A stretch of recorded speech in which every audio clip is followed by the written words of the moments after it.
Assalamu alaikum friends, I hope all of you are fine and in best of your health. So last time हम लोगों ने lecture में discuss किया था functions and limit को हम लोग डिस्कस कर रहे थे और हम लोगों ने इवन एंड ऑड फंक्शन तक अपनी डिस्कशन कंप्लीट कर ली थी। सो आज हमारे पास इवन एंड ऑड फंक्शन से रिलेटेड एक दो एमसीक्यूज़ हैं, वो हम लोग डिस्कस करेंगे। फिर आगे हम लोग नेक्स्ट अपने टॉपिक्स को लेकर चलेंगे। सो हमारे पास एमसीक्यूज़ है। द फंक्शन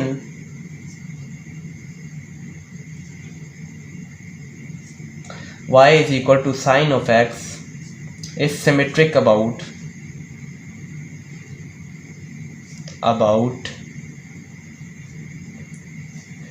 इसके मैं ऑप्शंस लिख देता हूँ। ऑप्शन नंबर ए है हमारे पास origin, option B x axis, option number C y axis and option number D है नन। इस टाइप का अगर आप लोगों के पास कोई एमसीक्यूज़ आ जाता है जिसमें आप लोगों के पास सिमेट्री के बारे में पूछा जाए कि ये वाला फंक्शन किसके गिर्द सिमेट्रिक है, इस टाइप के क्वेश्चन को सॉल्व करने के लिए आप लोगों को एक नोट पता होना चाहिए। वो नोट मैं यहाँ पे लिख देता हूँ। नोट ये है कि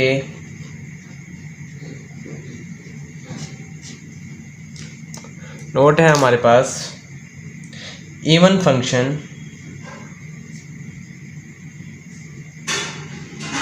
is symmetric about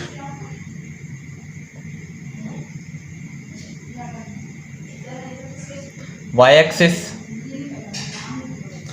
और इसका सेकंड पार्ट ये है कि odd function is symmetric about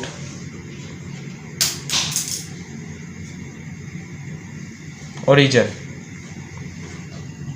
ठीक है, ये वाला नोट आप लोगों ने अच्छे से प्रिपेयर कर लेना है और इस टाइप के क्वेश्चंस आपके सारे जो होंगे वो सॉल्व हो जाएंगे। हमारे पास फंक्शन अगर हम लोग देखें y is equal to sine of x, तो साइन ऑफ x हमारे पास एक ओड फंक्शन है, तो ये हमारे पास किसके गिर्द सिमेट्रिक होगा? ओरिजिन के। Option number A will be the answer.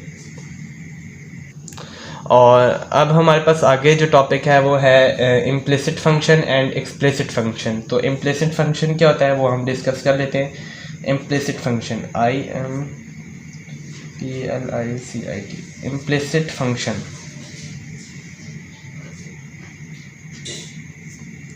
Implicit function क्या होता है हमारे पास? ऐसा फंक्शन जिसमें x और y की वैल्यू मिक्स्ड फॉर्म में मौजूद हो। ऐसा फंक्शन जिसमें x और y की वैल्यू मिक्स्ड फॉर्म में मौजूद हो, उस फंक्शन को हम लोग क्या कहते हैं? Implicit function. ठीक है, इस तरह इसे डिनोट कर सकते हैं हम लोग एफ ऑफ एक्स वाई, या कोई फंक्शन है जिस तरह हमारे पास y plus x y plus x square, इस टाइप का कोई फंक्शन हो सकता है, वो हमारे पास क्या कहलाएगा? Implicit function. और एक्सप्लिसिट फंक्शन कौन सा होगा? Explicit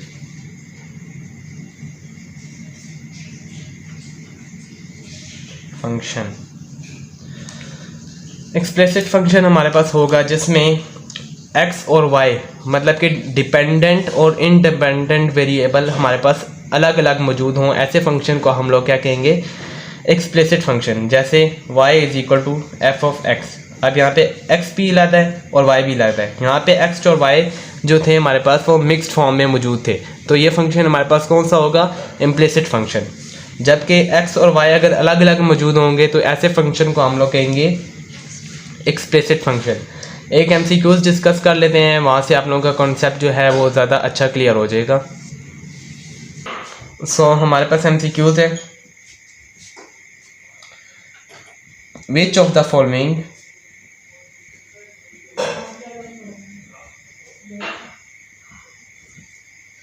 is explicit function?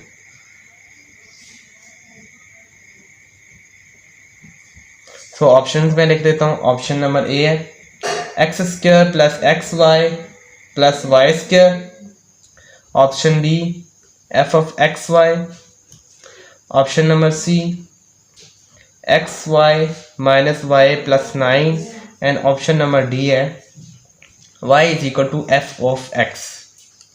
ठीक है। सो अगर हम लोग इस वाले क्वेश्चन में आंसर जो हमारे पास ऑप्शन नंबर ए है इसे देखें तो हमारे पास एक्स वाई देखें आप मिक्स्ड फॉर्म में मौजूद है, प्रोडक्ट टर्म में मौजूद है, मिक्स्ड है, तो ये फंक्शन तो हमारे पास हो जाएगा इम्प्लिसिट फंक्शन। इस वाले ऑप्शन बी में देखें तो ये भी एक्स वाई मिक्स्ड फॉर्म में मौजूद है, तो ये भी हमारे पास कौन सा हो गया, इम्प्लिसिट फंक्शन। यहाँ पे भी एक्स वाई मिक्स्ड फॉर्म में मौजूद है, प्रोडक्ट टर्म आ रही है, ये भी हमारे पास क्या है, इम्प्लिसिट फंक्शन। सो एक ही ऑप्शन बच गया y is equal to F of x, इसमें y भी अलग है और x भी अलग है, तो ये फंक्शन हमारे पास कहलाएगा explicit function. So option D will be the answer. So आगे हमारे पास टॉपिक है next, composition of a function.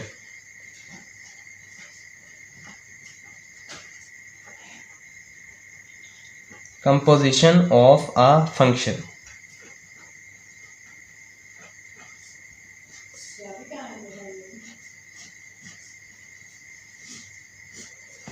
ठीक है, कंपोजिशन क्या होती है हमारे पास, लेट्स सपोज हमारे पास दो कोई फंक्शन है, एक फंक्शन हो गया F of x and the second function is G of x. Composition को हम लोग इस तरह डोनेट करते हैं, F composition G of x, ठीक है। या अगर हम लोग ने जी की कंपोजिशन लेनी हो विद रिस्पेक्ट टू एफ तो हम लोग क्या कर सकते हैं, जी कंपोजिशन एफ ऑफ एक्स, ठीक है। अगर हम लोग फिगर के हिसाब से देखें तो एक कोई फंक्शन है, ये सेट हो गया हमारे पास एक्स, ये सेट हो गया हमारे पास कोई एच सेट हो गया, और ये सेट हो गया हमारे पास वाई, ठीक है। अगर ये वाला फंक्शन हमारे पास एफ ऑफ एक्स है और ये वाला फंक्शन हमारे पास जी ऑफ एक्स है, तो जो कंपोजिशन वाला होगा वो डायरेक्ट एक्स से वाई की तरफ एक फंक्शन होगा, जिसे हम लोग डिनोट करेंगे F composition G of x के, ठीक है। ये होगी इसकी हमारे पास फिगर से, यहाँ पे एलिमेंट्स कुछ भी आ सकते हैं अंदर, ठीक है।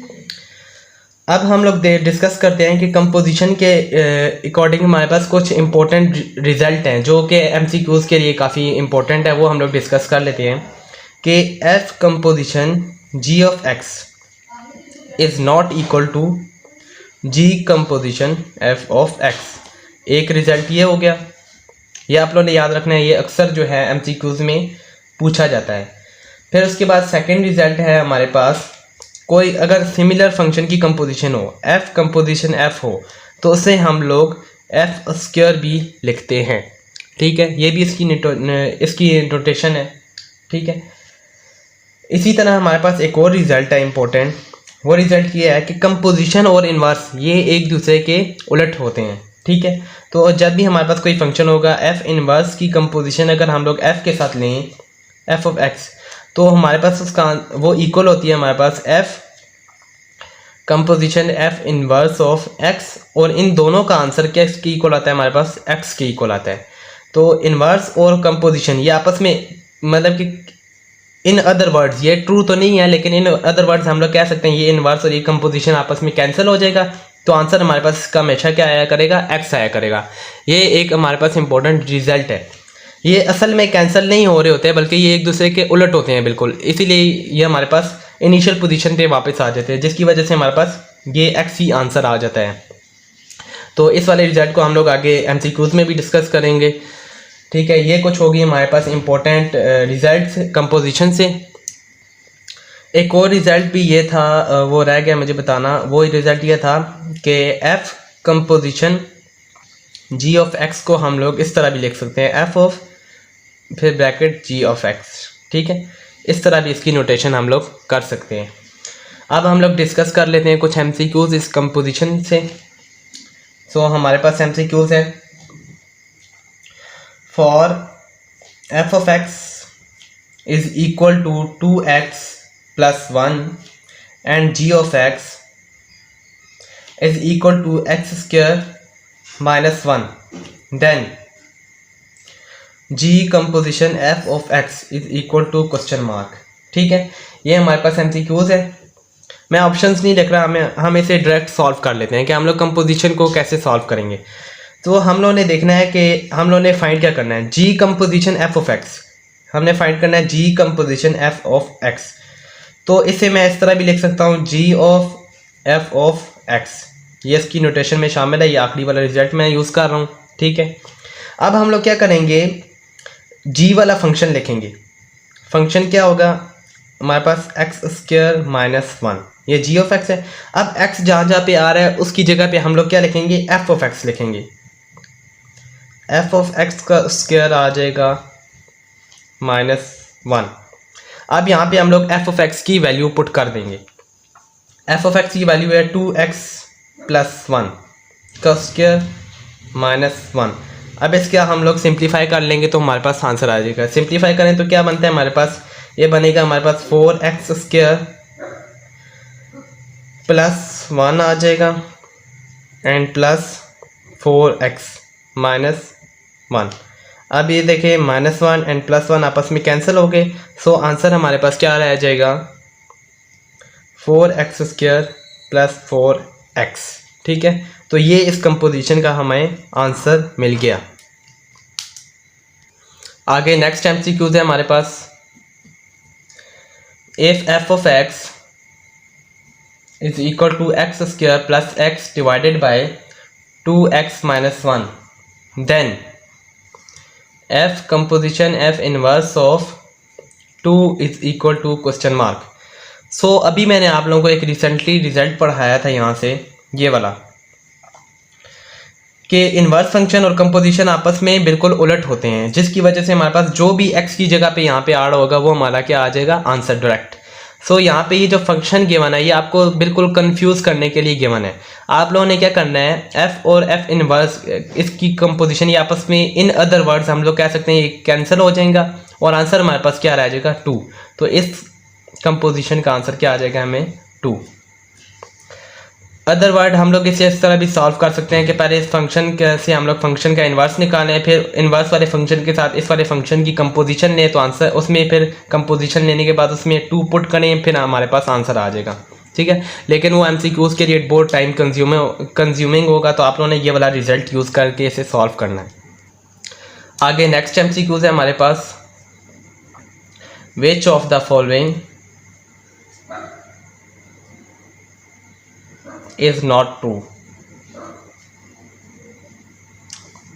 क्वेश्चन मैं आप लोगों के लिए ऑप्शन लिख देता हूँ। ए ऑप्शन है g² = g of g। B option is f composition f inverse of x is equal to f inverse of composition f of x is equal to x।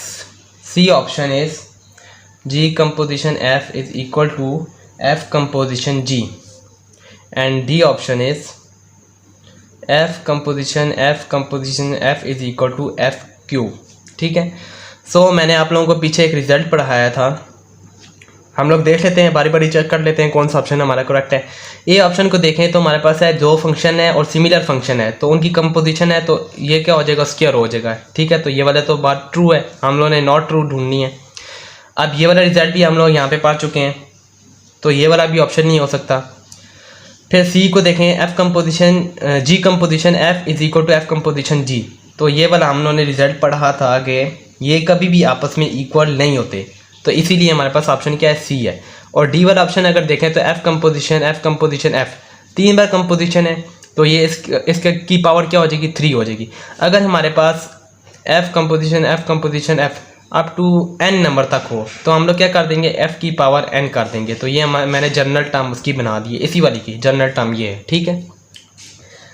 अब आगे हमारे पास नेक्स्ट टॉपिक है inverse of a function. So inverse of a function, inverse of a function.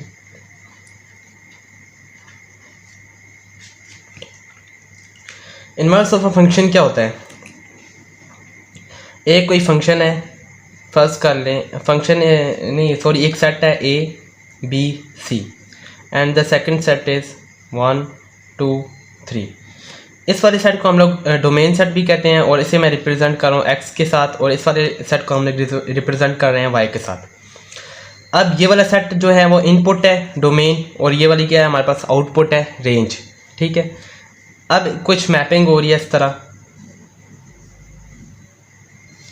अब ये जो function है ये है फंक्शन f जो फॉरवर्ड डायरेक्शन में है। इस वाले फंक्शन को ये मैं x वाली इनपुट प्रोवाइड करूँगा, इसके फंक्शन को मैं ये x प्रोवाइड करूँगा इनपुट, तो ये मेरे पास आउटपुट क्या देगा y। ठीक है, ये इसकी इक्वेशन मान जाएगी जो फॉरवर्ड फंक्शन है। अब एक कोई फंक्शन होगा वो रिवर्स डायरेक्शन में होगा, इसकी उलट y से x की तरफ। ये जो y से x की तरफ फंक्शन है इस फंक्शन को हम लोग कहते हैं इन्वर्स फंक्शन। ये होगा f इन्वर्स, ये f इन्वर्स फंक्शन है, ये y से x की तरफ है। इसके लिए इनपुट क्या होगी, क्योंकि ये y से x की तरफ है तो इसके लिए इनपुट जो होगा वो y बन जाएगी और आउटपुट इसके लिए क्या होगी x। तो इस इन्वर्स फंक्शन में मैं y इनपुट इसे प्रोवाइड करूँगा तो ये मेरे पास आंसर क्या देगा x। ठीक है, स्मॉल x लिख देते हैं, कुछ भी x या, तो ये मेरे पास आउटपुट आगे x प्रोवाइड करेगा। अब यहाँ से हम लोग कुछ इंपॉर्टेंट रिजल्ट निकाल लेते हैं जो हमारे पास काफ़ी हेल्पफुल होंगे MCQ सॉल्विंग में। तो हमारे पास फर्स्ट रिजल्ट ये है कि अगर मैं इस फंक्शन की डोमेन और रेंज लिखूँ तो इसके लिए मेरे पास डोमेन क्या होगी, इस फंक्शन के लिए x सेट इसके लिए डोमेन हो जाएगी और रेंज इसके लिए क्या होगी y सेट। इसी तरह इस फंक्शन की इन्वर्स फंक्शन के लिए डोमेन क्या होगी, मेरे पास इनपुट से मैंने क्या प्रोवाइड की थी y, और इसकी रेंज क्या होगी x। ये एक हमारे पास बड़ा इंपॉर्टेंट रिजल्ट है टाइम बचाने के लिए एंट्री टेस्ट में। अगर आप लोगों के पास कोई MCQs आ जाए इस टाइप का कि आप लोगों को एक f ऑफ x गिवन हो और आप लोगों से कहा जाए कि f इनवर्स की डोमेन या रेंज बतानी है, तो आप लोग क्या करेंगे, आप लोगों के पास फंक्शन गिवन है, आप लोगों ने फंक्शन की डोमेन निकाल लेनी है। जो इस फंक्शन की डोमेन आएगी वो इन्वर्स वाले फंक्शन की रेंज होगी। इसी तरह आप लोगों से अगर डोमेन पूछी जाए इन्वर्स फंक्शन की, f ऑफ x बता दिया जाए, तो आप लोगों ने क्या करना है, f ऑफ x की रेंज निकालनी है। ये जो इस फंक्शन की रेंज आएगी वो इन्वर्स वाले फंक्शन की क्या बन जाएगी, डोमेन। तो सिंपली आप लोग जल्दी से विदाउट सॉल्विंग इन्वर्स आप लोग बता देंगे कि इस फंक्शन की डोमेन क्या है और रेंज क्या है। ठीक है, अब हम लोग कुछ MCQs डिस्कस कर लेते हैं कि इन्वर्स ऑफ अ फंक्शन हम फाइंड किस तरह करेंगे। ये MCQs है हमारे पास। Inverse of a function f of x is equal to 2 plus square root x minus 1 question mark. ठीक है, तो हम लोगों के पास इन्वर्स फाइंड करने के काफ़ी सारे मेथड हैं, लेकिन मैं आप लोगों को अपने मेथड से कराऊंगा, आप लोगों की मर्ज़ी। अगर आप लोगों को कोई और भी आता है तो आप लोग इससे भी फाइंड कर सकते हैं। अब हम लोग क्या करेंगे, फर्स्ट स्टेप में हम लोग क्या करेंगे, f ऑफ x की जगह पे y लिख देंगे। ठीक है, y is equal to 2 plus square root x minus 1। Second step हमारा क्या होगा कि y की इक्वल रख के ना हम लोगों ने x की वैल्यू फाइंड करनी है। x की वैल्यू फाइंड करने के लिए हम लोग क्या करेंगे, 2 को उधर ले जाएंगे तो y minus 2 is equal to square root x minus 1। Both side पे स्क्वायरिंग करेंगे तो हमारे पास बनेगा y माइनस 2 का square is equal to x minus 1। अब हम लोग इसका फार्मूला ओपन कर लेते हैं, तो फार्मूला बनेगा हमारे पास y स्क्वायर माइनस 4 और साथ minus 4y and plus 4 is equal to, यहाँ पे बच गया था हमारे पास x माइनस 1, ये माइनस 1 उधर जाएगा तो हमारे पास क्या बन जाएगा 5। तो y square minus 4y plus 5 is equal to x। अब हम लोगों ने क्या करना है कि x की वैल्यू पुट करनी है। यहाँ पे x किसकी इक्वल आया था मेरे पास, f इनवर्स ऑफ y, तो x की जगह पे मैं यहाँ पे पुट कर दूंगा f इनवर्स ऑफ y। तो ये आ जाएगा मेरे पास f inverse of y is equal to y square minus 4y plus 5। अब देखें मेरे पास सारा फंक्शन जो है वो y वेरिएबल में चला गया है, तो मेरे पास वेरिएबल मैं कोई भी यूज़ कर सकता हूँ, मेरी मर्ज़ी है। तो मैं इसे y को रिप्लेस कर दूंगा x के साथ। f inverse of x is equal to x square minus 4x plus 5। This is the inverse of the function. ठीक है, तो इस तरह आप लोग इजीली फाइंड कर सकते हैं इनवर्स को। अच्छा, एक और MCQ डिस्कस कर लेते हैं। MCQ है inverse of a function exist, कि इन्वर्स जो है फंक्शन का इन्वर्स कब एग्जिस्ट करेगा। तो ये आप लोग नोट याद रख लें, MCQs को छोड़ दें, आप लोग रट ही लगा लें इसके लिए। तो इनवर्स ऑफ अ फंक्शन तब एग्जिस्ट करेगा जब भी हमारे पास फंक्शन क्या होना चाहिए, बाइजेक्टिव। जब हमारे पास फंक्शन बाइजेक्टिव होगा तो तभी इनवर्स हमारे पास एग्जिस्ट करेगा। तो और बाइजेक्टिव के लिए हमारे पास ये कंडीशन है कि फंक्शन ऑन टू और 1 1 होना चाहिए। तो ये दो कंडीशन पूरी होंगी तो 1 1 ऑन टू होगा, या in other word function bijective होगा तो हमारे पास इनवर्स फंक्शन का एग्जिस्ट करेगा, अदरवाइज फंक्शन का इनवर्स एग्जिस्ट नहीं करेगा। आगे हमारे पास नेक्स्ट टॉपिक है लिमिट्स। Limits LIMITS। लिमिट्स वाला टॉपिक जो है इंट्रीटेक्स के पॉइंट ऑफ व्यू से इम्पोर्टेंट भी है बहुत ज़्यादा, और इसमें से क्वेश्चन भी काफ़ी ज़्यादा आते हैं और ये इजी भी है। इसे हम लोग एक रूल है हमारे पास लॉपिटर रूल से, इससे काफ़ी ज़्यादा हमारे क्वेश्चन सॉल्व हो जाएंगे, और कुछ और शॉर्ट ट्रिक्स भी हैं उनसे हम लोग क्वेश्चन लिमिट के सॉल्व करेंगे। तो हमारे पास MCQs ही डिस्कस कर लेते हैं, MCQs भी सारे कॉन्सेप्ट क्लियर हो जाएंगे आप लोगों के। तो लिमिट MCQs है x approaches to 2 square root x minus square root 2 divided by x minus 2 which is equal to question mark. ठीक है, ये हमारे पास MCQs है। मैं ऑप्शंस नहीं लिख रहा है, इसलिए हम डायरेक्टली सॉल्व कर लेंगे। ठीक है, तो हमारे पास लिमिट के लिए आप लोगों ने सबसे पहले क्या करना है कि जो भी हमारे पास यहाँ पे लिमिट x अप्रोचेस 2 है 3 है कुछ भी है वो फंक्शन में पुट कर देंगे। अगर तो फंक्शन में 0/0 या इन्फिनिटी फॉर्म नहीं बन रही तो वेल एंड गुड, आप लोगों की लिमिट का आंसर आ जाएगा। अगर तो 0/0 फॉर्म बन रही है और या इन्फिनिटी फॉर्म बन रही है तो हम लोग क्या करेंगे, एक न्यू रूल है लॉपिटर रूल यूज़ करेंगे। अब लॉपिटर रूल क्या कहता है, आप देखें अगर मैं यहाँ पे फंक्शन में ये पुट करूँ 2 पुट करूँ तो 2 - 2 आंसर इज़ 0 डिवाइडेड बाय यहाँ पे 2 पुट करूँगा आंसर इज 0। तो 0/0 फॉर्म बन रही है। जब भी हमारे पास 0/0 फॉर्म या इन्फिनिटी फॉर्म बनेगी तो हम लोग क्या करेंगे, डी लॉपिटर रूल यूज़ करेंगे। डी लॉपिटर रूल क्या कहता है कि हम लोग फंक्शन के जो लिमिट में कोई भी फंक्शन है उसके ऊपर वाले नोमिनेटर का अलग से डेरिवेटिव ले लें और डिनोमिनेटर का अलग से डेरिवेटिव ले लें। डेरिवेटिव लेने के बाद उसमें हम लोग लिमिट पुट करेंगे, लिमिट वाला पॉइंट पुट करेंगे तो हमारे पास सिंपली आंसर आ जाएगा। तो अगर मैं इसका डेरिवेटिव लूँ, ऊपर वाले का डेरिवेटिव लूँ तो ये बनेगा हमारे पास d/dx of square root x को मैं इस तरह लिख सकता हूँ x की पावर 1/2। आगे ये कांस्टेंट है स्क्वायर रूट 2, इसका डेरिवेटिव 0 हो जाएगा। फिर नीचे वाले का अगर मैं डेरिवेटिव लूँ तो x का डेरिवेटिव 1 और ये कांस्टेंट का डेरिवेटिव 0, तो बाय 1 आएगा, वो मैं लिख रहा नहीं हूँ कि 1 डिवाइड से ओके वही नंबर आ जाएगा। अब मैं इसका डेरिवेटिव ले रहा हूँ, तो इसका डेरिवेटिव क्या बनेगा मेरे पास, पावर रूल लगाएंगे तो हम लोग डेरिवेटिव बनेगा पावर शुरू में पावर में से एक कम, ये आ जाएगा मेरे पास 1/2 स्क्वायर रूट x, ये आ जाएगा। अब हम लोगों ने क्या करना है, इसमें लिमिट का पॉइंट पुट कर देना है। लिमिट का पॉइंट यहाँ पे मैं 2 पुट करूँगा तो मेरे पास आंसर आ जाएगा 1/2 स्क्वायर रूट 2। ठीक है, तो ये डी लॉपिटर रूल की हम लोग आगे प्रैक्टिस भी करेंगे, काफ़ी MCQs कर लेंगे हम लोग, बल्कि और कुछ MCQs डिस्कस कर लेते हैं इससे 0/0 फॉर्म और इन्फिनिटी फॉर्म से। वैसे आप लोगों की 2.3 जो है वो मैक्सिमम क्वेश्चन, उसके क्वेश्चन नंबर 2 है वो, उसमें सारों में 0/0 फॉर्म और इन्फिनिटी फॉर्म बन रही है। सो आप लोगों ने क्या करना है कि 2.2 या 2.3 जो भी है उसे आप लोगों ने फुल जो है इसी टेक्निक से हल कर लेना है। बल्कि सॉरी 2.2 नहीं 1.3 है, बल्कि आप लोगों की 3 या 2 है, इनमें मुझे शक है इन्हीं दोनों में से कोई है एक्सरसाइज आप लोगों की। तो आप लोगों ने पूरा जो है इन शॉर्ट ट्रिक से उसे सॉल्व कर लेना है। सो आगे हमारे पास नेक्स्ट MCQs है लिमिट से। MCQs है हमारे पास limit x approaches to e natural log of x -1/x minus e। So इस लिमिट में भी हमारे पास क्या बन रही है, 0/0 फॉर्म। तो हम लोग क्या करेंगे, ऊपर वाले का अलग डेरिवेटिव, नीचे वाले का अलग डेरिवेटिव ले लेंगे। सो हम लोग डेरिवेटिव लेते हैं तो नेचुरल लॉग ऑफ x का डेरिवेटिव आ जाएगा हमारे पास 1/x और -1 का डेरिवेटिव 0। इसी तरह डिनोमिनेटर में डेरिवेटिव लेंगे तो 1 आ जाएगा, और एक्सपोनेंशियल का डेरिवेटिव क्या होता है, 0 ही होता है। हमारे पास ये e जो होता है 2.718 इसकी कुछ वैल्यू होती है, ये कांस्टेंट ही होता है इसकी। तो हमारे पास इसका डेरिवेटिव क्या होता है, 0।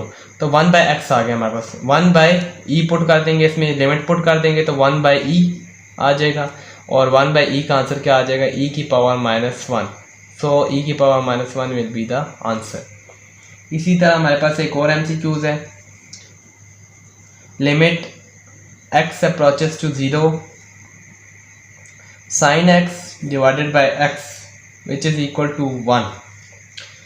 अब हम लोगों ने क्या करना है कि इसे 1 के इक्वल प्रूव करना है। वैसे आगे गिवन नहीं होगा कि 1 है, लेकिन ये हम लोग क्वेश्चन जो है वो सैंडविच थ्योरम से मैंने उठाया है। तो सैंडविच थ्योरम को हम लोग इसी लिमिट से डी लॉपिटर रूल से प्रूव करेंगे। तो अगर हम लोग यहाँ पे 0/0 पुट करें, साइन 0 किसकी इक्वल होता है 0 डिवाइडेड बाय x की वैल्यू 0, तो 0/0 फॉर्म बन रही है।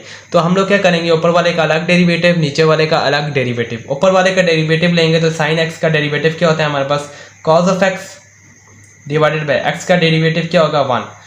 अब हम लोग क्या पुट कर देंगे, cos x में ये लिमिट पुट करेंगे तो cos 0 किसकी इक्वल होता है हमारे पास cos 0 which is equal to 1।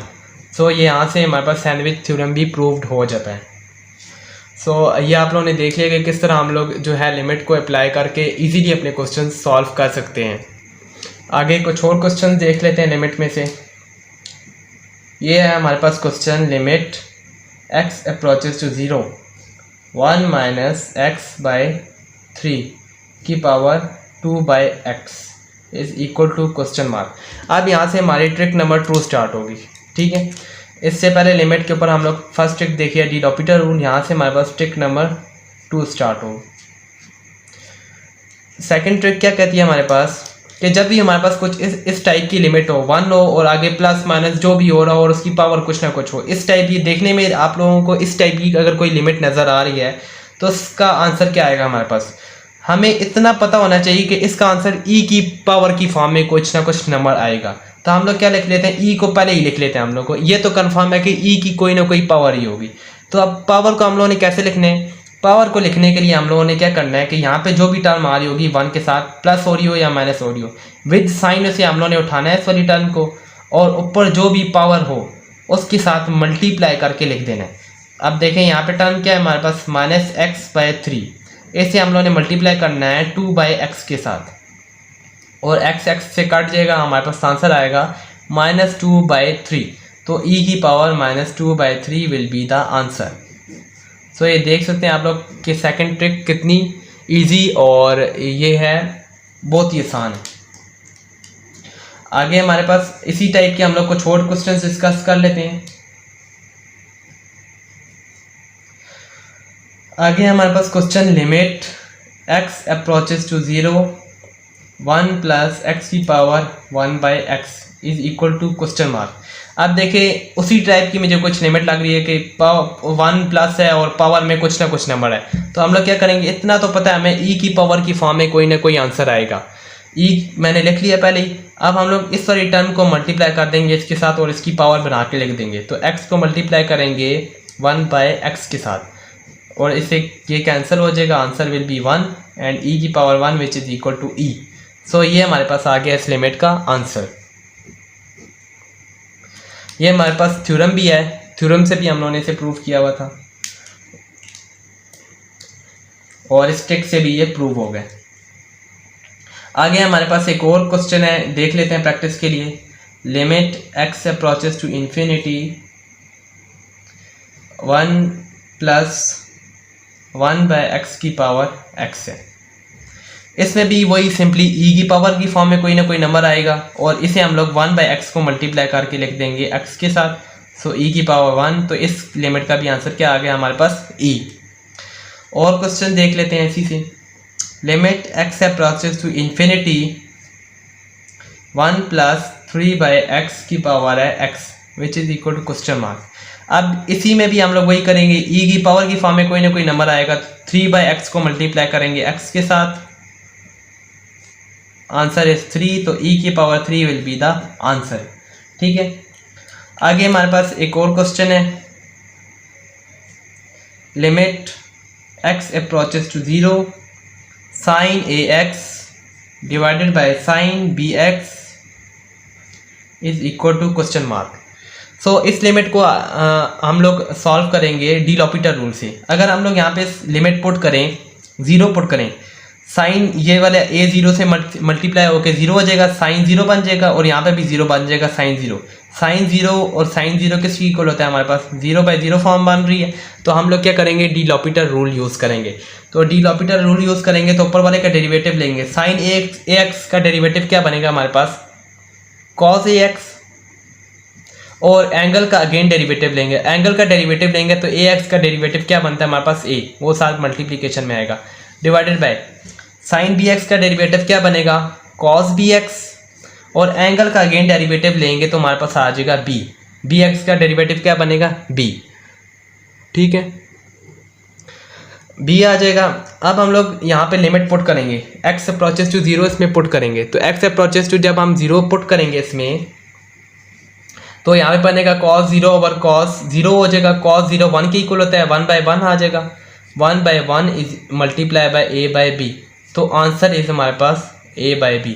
सो इस लिमिट का आंसर हमारे पास क्या आ जाएगा a/b। ये आप लोगों की एक्सरसाइज में क्वेश्चन भी है और ये इंपॉर्टेंट भी अक्सर MCQs के तौर पे पूछा जाता है। उसके बाद हमारे पास नेक्स्ट टाइप है हमारे पास लिमिट्स की, और यहाँ से हमारे पास ट्रिक नंबर 3 स्टार्ट होगी।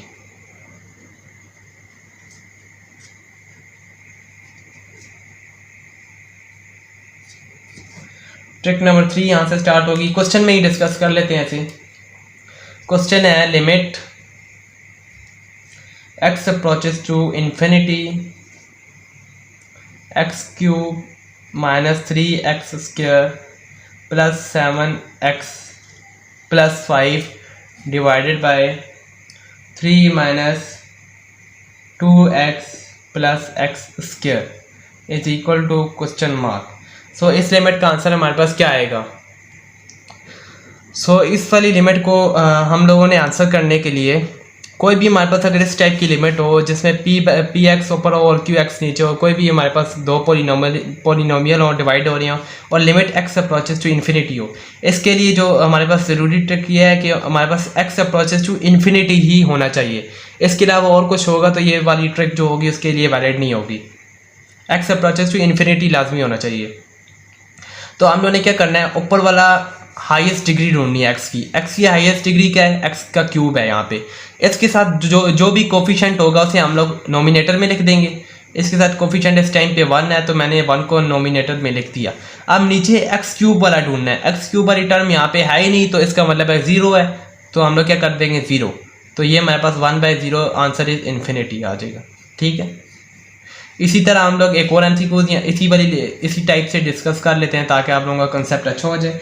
तो हमारे पास MCQs है limit x approaches to infinity 3x² - 2x + 1 divided by 1 - 3x² + 7x।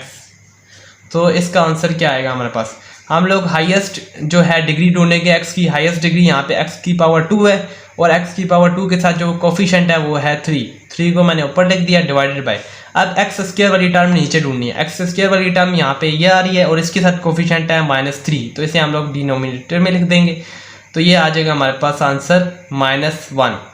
ठीक है, सो आई होप कि आप लोगों का कंसेप्ट यहाँ से अच्छा हो गया होगा। इस टाइप के से आप लोगों ने इस टाइप के और भी क्वेश्चन डिस्कस कर लेने, एक्सरसाइज में कुछ शामिल है इस टाइप के क्वेश्चंस। ठीक है, आप लोग प्रैक्टिस कर लीजिएगा। हम लोग जो है इससे नेक्स्ट जो वीडियो आएगी उसमें हम लोग MCQs डिस्कस करेंगे। 50 MCQs मैंने आप लोगों के लिए तैयार किए हैं, वो हम लोग MCQs डिस्कस करेंगे। सो आप लोगों की प्रैक्टिस वहाँ से भी काफ़ी अच्छी हो जाएगी। आगे हमारे पास टॉपिक है continuity.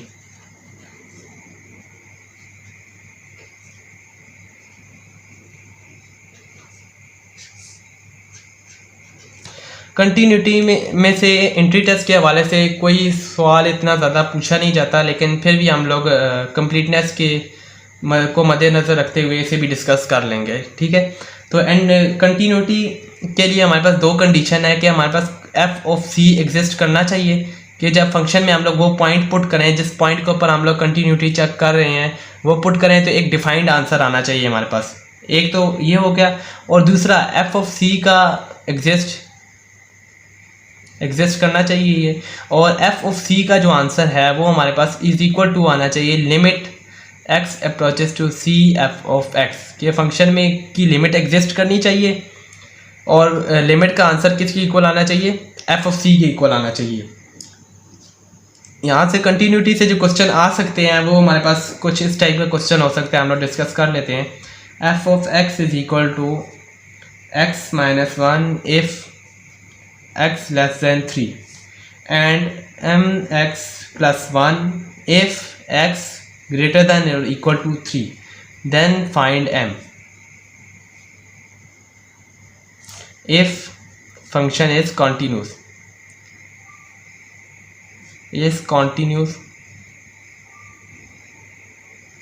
at x is equal to 3। अब उसने डिमांड किया कि हम लोगों ने m की वैल्यू फाइंड करनी है और फंक्शन जो है वो कॉन्टीन्यूस है x इज इक्वल टू 3 के ऊपर। तो हम लोगों ने इस टाइप का, जब आप लोगों के पास फंक्शन आ जाए इस टाइप की फंक्शन को हम लोग कहते हैं पीसवाइज फंक्शन। तो हम लोगों ने क्या करना है, जो भी यहाँ पे वैल्यू गिवन होगी वो वाली वैल्यू इसमें पुट करनी है, और जो यहाँ पे नीचे गिवन होगी वैल्यू वो वाली वैल्यू इसमें पुट करनी है, और इन दो इक्वेशंस को इक्वेट कर देना है। तो यहाँ पे पुट करते हैं 3, यहाँ पे पुट करेंगे तो 3 minus 1 answer is 2 which is equal to 3, यहाँ पे पुट करेंगे तो 3m प्लस 1। ठीक है, अब इसे सॉल्व कर लेंगे, सिंप्लीफाई करके m की वैल्यू निकाल लेंगे। m की वैल्यू आएगी हमारे पास 2 minus 1 answer is 1 is equal to 3m and m is equal to 1/3। So m की वैल्यू हमारे पास आ गई 1/3।